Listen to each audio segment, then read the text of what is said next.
गुरुर्ब्रह्मा गुरुर्विष्णु गुरुर्देवो महेश्वरः गुरुः साक्षात् परं ब्रह्म तस्मै श्री गुरुवे नमः।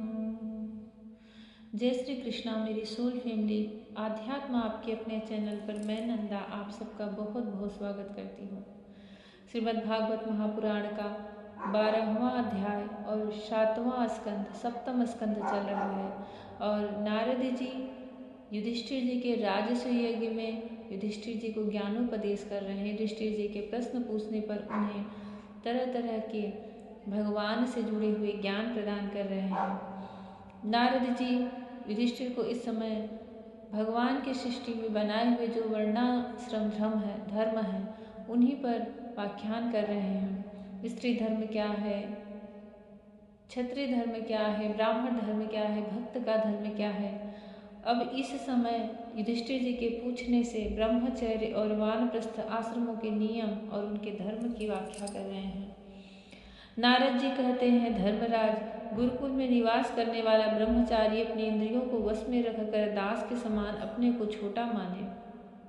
जो मनुष्य अपने जिस आश्रम में रहते हुए उन धर्म के अनुकूल ही कार्य करता है उसको उसी आश्रम में ही भगवान की प्राप्ति, भगवत प्राप्ति, मोक्ष की प्राप्ति हो जाती है। गुरुदेव के चरणों में सुदृढ़ अनुराग रखे और उनके हित के कार्य करता रहे। सायकाल और प्रातःकाल गुरु, अग्नि, सूर्य और श्रेष्ठ देवताओं की उपासना करे और मौन होकर एकाग्रता से गायत्री का जप करता हुआ दोनों समय की संध्या करे। गुरु जी जब बुलावे तभी पूर्व तथा पूर्णत्रया अनुशासन में रहकर उनसे वेदों का स्वाध्याय करे। पाठ के प्रारंभ और अंत में उनके चरणों में सिर टेक कर प्रणाम करे। शास्त्र की आज्ञा के अनुसार मेखला, मृग चर्म वस्त्र, जटा, दंड, कमंडलू, यज्ञोपवीत तथा हाथ में कुश धारण करे। सायकाल और प्रातःकाल भिक्षा मांग कर लावे और उसे गुरु जी को समर्पित कर दे। वे आज्ञा दे तब भोजन करे और यदि कभी आज्ञा न दे तो उपवास कर ले। अपनी शील की रक्षा करे, थोड़ा खाए, अपने कामों को निपुणता के साथ करे। पूर्व काल में जो ब्रह्मचर्य में रहते थे, ब्रह्मचर्य आश्रम में जो रहते थे, उनके क्या नियम हैं उनकी व्याख्या कर रहे हैं नारद जी।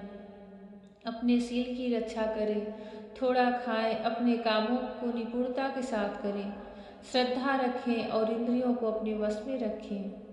स्त्री और स्त्रियों के वश में रहने वालों के साथ जितनी आवश्यकता हो उतना ही व्यवहार करें। जो गृहस्थ नहीं है और जो ब्रह्मचर्य का व्रत लिए हुए हैं उसे स्त्रियों की चर्चा से ही अलग रहना चाहिए। इंद्रियां बड़ी बलवान हैं, वे प्रयत्न पूर्वक साधन करने वालों के मन को भी क्षुब्ध करके खींच लेती हैं। युवक, ब्रह्मचारी युवती गुरु पत्नियों से बाल सुलझवाना, शरीर मलवाना, स्नान करवाना, उपटन लगवाना इत्यादि कार्य न करावे। स्त्रियां आग के समान हैं और पुरुष घी के घड़े के समान। एकांत में तो अपनी कन्या के साथ भी न रहना चाहिए।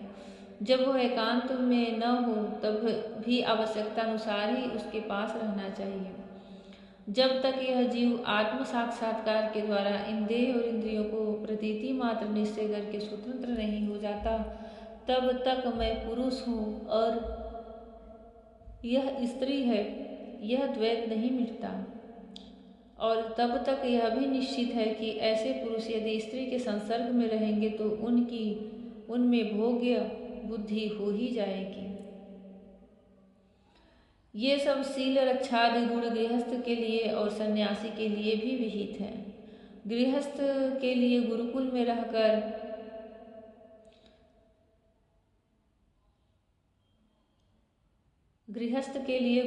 रहकर गुरु की सेवा शुश्रूषा वैकल्पिक है, क्योंकि ऋतुगमन के कारण उसे वहां से अलग भी होना पड़ता है। जो ब्रह्मचर्य का व्रत धारण करे उन्हें चाहिए कि वे सुरमा या तेल न लगावे, उपटन न मले, स्त्रियों के चित्र न बनावे, मांस और मध्य में कोई संबंध न रखे, मांस और मध्य से कोई संबंध न रखे, फूलों के हार, इत्र, फुलेल, चंदन और आभूषणों का त्याग कर दे, इस प्रकार गुरुकुल में निवास करके द्विजाति को अपनी शक्ति और आवश्यकता के अनुसार वेद, उनके अंग, शिक्षा, कल्प आदि और उपनिषदों का अध्ययन तथा ज्ञान प्राप्त करना चाहिए। फिर यदि सामर्थ्य हो तो गुरु को मुँहमांगी दक्षिणा देनी चाहिए। इसके बाद उनकी आज्ञा से गृहस्थ, वानप्रस्थ अथवा संन्यास आश्रम में प्रवेश करे या आजीवन ब्रह्मचर्य का पालन करते हुए उसी आश्रम में रहे। यद्यपि भगवान स्वरूपतः सर्वत्र एक रस स्थित है, अतएव उनका कहीं प्रवेश करना या निकलना नहीं हो सकता। फिर भी अग्नि, गुरु, आत्मा और समस्त प्राणियों में अपने आश्रित जीवों के साथ विशेष रूप से विराजमान है, इसलिए उन पर सदा दृष्टि जमी रहनी चाहिए। इस प्रकार आचरण करने वाला ब्रह्मचारी, वानप्रस्थ, सन्यासी अथवा गृहस्थ विज्ञान संपन्न होकर परम ब्रह्म तत्व का अनुभव प्राप्त कर लेता है। नारद जी बहुत ही सुंदर व्याख्या में स्पष्ट शब्दों में युधिष्ठिर जी को समझा रहे हैं, उनको उपदेश कर रहे हैं कि जो गुरुकुल में निवास करते हैं ब्रह्मचर्य में उन्हें कैसे रहना चाहिए। नारद जी कहते हैं, अब मैं ऋषियों के मतानुसार वानप्रस्थाश्रम के नियम बतलाता हूँ। इनका आचरण करने से वानप्रस्थाश्रमी को अनायास ही ऋषियों के लोक, महर्लोक की प्राप्ति हो जाती है। वानप्रस्थाश्रमी को जोती हुई भूमि में उत्पन्न होने वाले चावल, गेहूं आदि अन्न नहीं खाने चाहिए। बिना जोते पैदा हुए अन्न भी यदि असमय में पका हो तो उसे भी न खाना चाहिए। आग से पकाया हुआ या कच्चा अन्न भी न खाएं। केवल सूर्य के ताप से पके हुए कंद, मूल, फल आदि का ही सेवन करें। जंगलों में अपने आप पैदा हुए धान्यों से नित्य नैमित्तिक चरु और पुरुडास का हवन करें। जब नए नए अन्न, फल, फूल आदि मिलने लगे तब पहले के इकट्ठे किए हुए अन्न का परित्याग कर दें। अग्निहोत्र के अग्नि की रक्षा के लिए ही घर, पर्णकुटी अथवा पहाड़ की गुफा का आश्रय लें। स्वयं शीत, वायु, अग्नि, वर्षा और घाम का सहन करें। सिर पर जटा धारण करें और केश, रोम, नख एवं दाढ़ी मूछ न कटवाएं तथा मैल को भी शरीर से अलग न करें। कमंडलू, मृग चर्म, दंड, वलकल, वस्त्र आदि अग्निहोत्र की सामग्रियों को अपने पास रखें। विचारवान पुरुष को चाहिए कि 12, 8, 4, 2 या 1 वर्ष तक वानप्रस्थाश्रम के नियमों का पालन करें। ध्यान रहे कि कहीं अधिक तपस्या का क्लेश सहन करने से बुद्धि बिगड़ न जाए। वानप्रस्थी पुरुष जब रोग अथवा बुढ़ापे के कारण अपने कर्म पूरे न कर सके और वेदांत विचार करने की भी सामर्थ्य न रहे, तब उसे अनशन आदि व्रत करने चाहिए। अनशन के पूर्व ही वह अपने आहवनीय आदि अग्नियों को अपनी आत्मा में लीन कर ले। मैंपन और मेरेपन का त्याग करके शरीर को उसके कारणभूत तत्वों में यथायोग्य भली भांति लीन करें। जितेंद्रिय पुरुष तथा शरीर के छिद्राकाशों को आकाश में, प्राणों को वायु में, गर्मी को अग्नि में, रक्त, कफ, पीप आदि जलीय तत्वों को जल में और हड्डी आदि ठोस वस्तुओं को पृथ्वी में लीन करें। इसी प्रकार वाणी और उसके कर्म भाषण को उसके अधिष्ठात्र देवता अग्नि में हाथ और उसके द्वारा होने वाले कौशल को इंद्र में, चरण और उसी गति को काल रूप विष्णु में, रति और उपस्थ को प्रजापति में एवं वायु और मलोत्सर्ग को उनके आश्रय के अनुसार मृत्यु में लीन कर दें।